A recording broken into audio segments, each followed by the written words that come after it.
When he looked at the shoe contract, he refused to sign it because the year prior, he made $250,000 off board royalties. That was the 80s.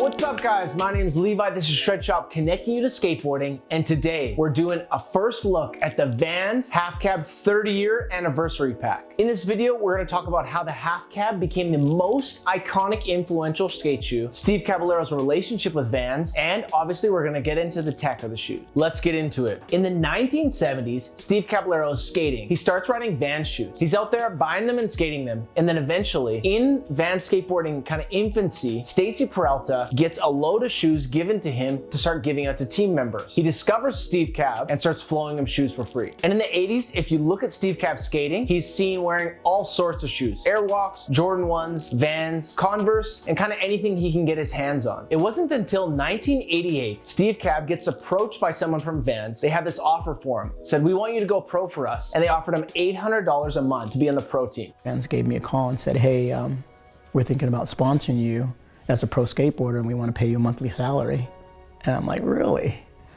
Let's do this. He accepts this offer because when he looked at the industry, pros were really only making their money off of board deals. So he was one of the first to get paid for skate shoes. Just months after signing this contract, Vans approached him about doing a professional skate shoe. Now, on the market at that time, pro skate shoes didn't exist. And so this was a new idea and kind of a weird one for him to approach. Steve said in his 9 Club interview that when Vans approached him with this idea, they said, hey, you'll get 75 cents off of every single shoe that we sell that has your name on it. But then if you sell more shoes, once you hit certain caps, they're gonna lower your royalties on each shoe. So really, the more they sold with his name on it, the less he made per unit. As he read the contract, he pushed it back across the table and said, I can't sign this. Because at that time, he was making $1 per board that was sold for Pal Peralta. You might think in these early stages of skateboarding, why would you turn down any contract? But just a year earlier, Steve made over $250,000 just in board royalties. Oh my gosh. In the 1980s, that is so much money. Eventually, he goes and talks to his friend and teammate on Pal Peralta, Lance Mountain. Lance says, listen dude, look at it like this. You can either not get ripped off and make no money, or you can get ripped off and make a lot of money. So eventually Steve signed the deal. So then in 1989, the Caballero high top comes out, and the market at that time, high tops were exploding, so his shoe does very well. So the transition in skateboarding from the late 80s to the early 90s was that vert was really popular in the 80s, but then street skateboarding became more popular in the 90s. So there was this downtrend in vert and an uptrend in street skating. The thing is, for vert skaters, they loved high tops because of the protection. For street skaters, they wanted more of a lightweight, less bulky shoe, so they were taking the Caballero high shoes and cutting off the tops, making a lower version of the high top. First person to cut down the cabs was Javante Turner. After they would cut it off, they would take either stickers or duct tape to go around the collar of the heel of the shoe to keep from the foam flying out. Steve Cab saw them doing this, thought, man, it's a cool idea. He tried it a few times himself, but he got sick of cutting up and duct taping his own shoes, so he phoned up Vans and said, listen, is there any way we can make a mid-top of the same shoe? For me, being a trendy person, I ended up doing that myself.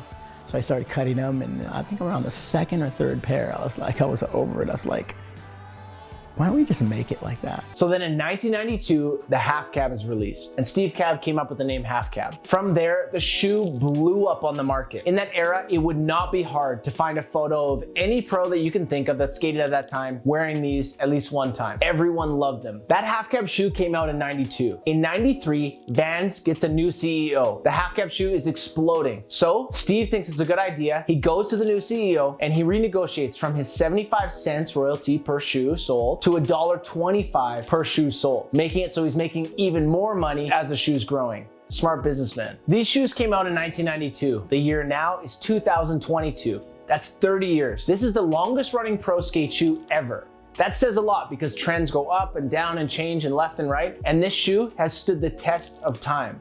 the half cab is still dope, it was dope, and it's gonna be dope. Because it's a 30th year anniversary, you're gonna see a lot of marketing, a lot of hype from Vans, hyping these shoes up all year long. I'm sure different colorways are gonna come out and all that. But when you pick up this shoe, it is all the stylings of the original. A big change is the one that comes out now normally before this 30th year anniversary has a different toe box right here, a different toe cap, whereas this one has the original one. But this one has all the modern technology of Vans. It is the Skate Classics version. You can see any single Vans shoe that has the checkerboard tag as opposed to the Vans tag, you know it's built for skateboarding. The first thing with the Skate Classics and the reinforced for skateboarding is, you know the shoe has DuraCap. That means it has rubber underneath in the high wear areas, usually around in the toe here, so you're able to skate it. It's gonna last longer even if the seams of the suede burst. Next thing, they have the 6-stick rubber, which they came up with a new kind of rubber specifically for skate shoes. It is the most durable and the most sticky, making that waffle grip even better. And all the Skate Classics got a redesigned fit. In this shoe, one of the big changes is the collar around here is slimmer. On the old one, it was quite bulky, it would push your foot forward and it wouldn't really stay in place. In this one, it's shaped to hug your heel and to keep your foot inside. Another thing with the Skate Classics is your foot actually sits lower inside the shoe, meaning that it's gonna hug your foot, it's gonna be more comfortable, and when you're skating or you're jumping or you're running or doing whatever, your foot's not gonna slide out. If you remember in the old pro skates, they took a Classic and they added a really great footbed, but it was pushing your foot out. So sometimes when you would step up or you'd pop or whatever, your heel would slip out. They fixed that and now it's fully comfortable hugging your foot, keeping it down while having a thin hugging collar and not something super bulky. And another thing, you pop out the insole and they have the Pop Cush insole. The Rowan shoe was the first one designed with this purple Pop Cush, and now in all the Vans Skate Classics, they have a Pop Cush insole, which again, really good heel protection. It bounces back, it lasts long, and it's gonna be way higher protection than a regular Classic, but super comfortable, still with great board feel, and you can jump down stuff. The thing is, with those old dads that love wearing Vans, love looking cool, but they always whine about how their feet hurt, their knees hurt, they can't walk that long in them, you definitely wanna buy the Vans Skate Classics because it has the Pop Cush insole, which is gonna be way more comfortable, way more long lasting for your foot. Another interesting note is that because your foot does sit lower, you can actually replace these if you have, let's say, Dr. Orthotics or whatever. There's a lot of Vans that are too shallow that you can't fit an insole in and your foot because it pushes you up too high. Even on the slip-ons, the Authentics, the half cabs, you can put a high arch Dr. insole in there that is still gonna fit and be comfortable and not push your foot out. The two colorways that they launched the 30th year for the half cab is Dress Blue and Taupe. These are some of the original colors that the half cab first came out in '92 with. They look super classic, a little bit retro, which is cool, so it's a bit of a throwback in that way. And when you feel the suede, it feels like a premium suede. So it's probably gonna last a little bit longer, it's gonna look dope, even if you're just rocking them, walking around, or if you're skating them. With the drop of the shoes, to build out the collection, they came out with some clothes too.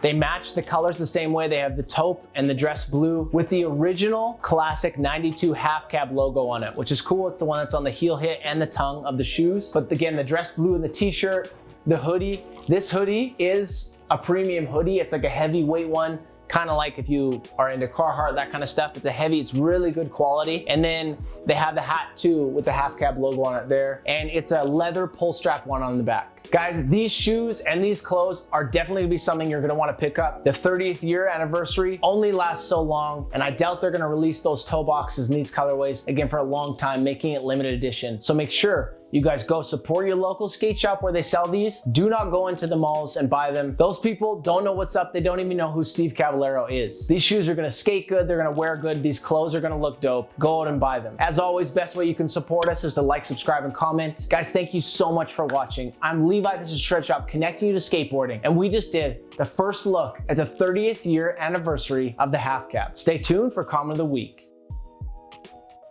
Oh, we got a spicy one. It is from my dog with the inside scoop, Benny Bianco. He said Justin Trudeau just outlawed half cabs in Canada. Hold on to yours if you have them. Here's the thing, guys. These shoes are no longer for sale because they are illegal. We're holding on to the stock. The CDC is quoted saying your switch flips will be 10 times better in half cabs. Trudeau got pissed, and here we are. Peace.